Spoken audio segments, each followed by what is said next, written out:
14 जून नंतरही सियाचा लोहगडवर जाण्याचा विषय थांबला नाही. 17 जूनला पुन्हा तिने आग्रह धरला. घरच्यांनी विरोध केला, पण यावेळी तिने वाढदिवसाचं कारण पुढे केलं. 19 जूनला वाढदिवस असल्यामुळे प्री बर्थडे सेलिब्रेशन करायचं आहे असं सांगण्यात आलं. अखेर घरच्यांनी परवानगी दिली आणि 18 जूनला सकाळी दोघे पुन्हा एकदा लोहगडाच्या दिशेने रवाना झाले. तपास यंत्रणांच्या मते यावेळी चित्र वेगळं होतं, कारण त्या दिवशी चेतन चौधरी देखील लोहगड परिसरात उपस्थित होता. स्वतःचा मोबाईल मागे ठेवणे, दुसऱ्या व्यक्तीचा फोन वापरणे, ओळख लपवण्यासाठी उडी घालणे अशी अनेक गोष्टी त्याने केल्या. मात्र सीसीटीव्ही कॅमेऱ्यांनी त्याच्या हालचाली टिपल्या. टोल नाक्यापासून ते लोहगड परिसरापर्यंत अनेक ठिकाणी त्याची उपस्थिती नोंदवली गेली. पोलिसांच्या तपासानुसार किल्ल्यावर पोहोचल्यानंतर योग्य संधीची वाट पाहण्यात आली. फोटो काढण्याच्या बहाण्याने केतनला कड्याच्या अगदी जवळ नेण्यात आलं.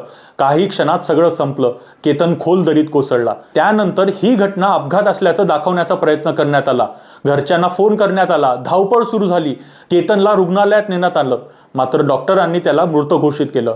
सुरुवातीला हा एक अपघात वाटत असला तरी तपास जसा जसा पुढे जात होता तसे अनेक धागेदोरे समोर येऊ लागले. कॉल रेकॉर्ड, सीसीटीव्ही फुटेज, लोकेशनचा डेटा, चौकशी दरम्यान मिळालेली माहिती आणि इतर पुराव्यांमुळे संशय अधिक गडद होत गेला.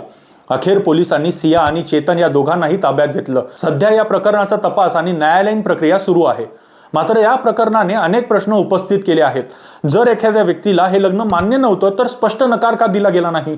जर नात्यात समस्या होत्या तर त्यावेळी वेगळा मार्ग का निवडला गेला नाही? आणि सर्वात महत्त्वाचं म्हणजे केतनला आलेला संशय जर योग्य वेळी गांभीर्याने घेतला गेला असता तर आज तो जिवंत असता का? या प्रश्नांची उत्तरं अजून मिळायची आहेत. पण एक गोष्ट मात्र निश्चित आहे, ज्या घरात काही महिन्यांनी लग्नाची शहनाई वाजणार होती त्याच घरात आज मुलाच्या आठवणी उरल्या आहेत. आणि लोहगडवरचा तो शेवटचा ट्रेक आता एका कुटुंबासाठी आयुष्यभर न विसरता येणारी जखम बनून राहिला आहे.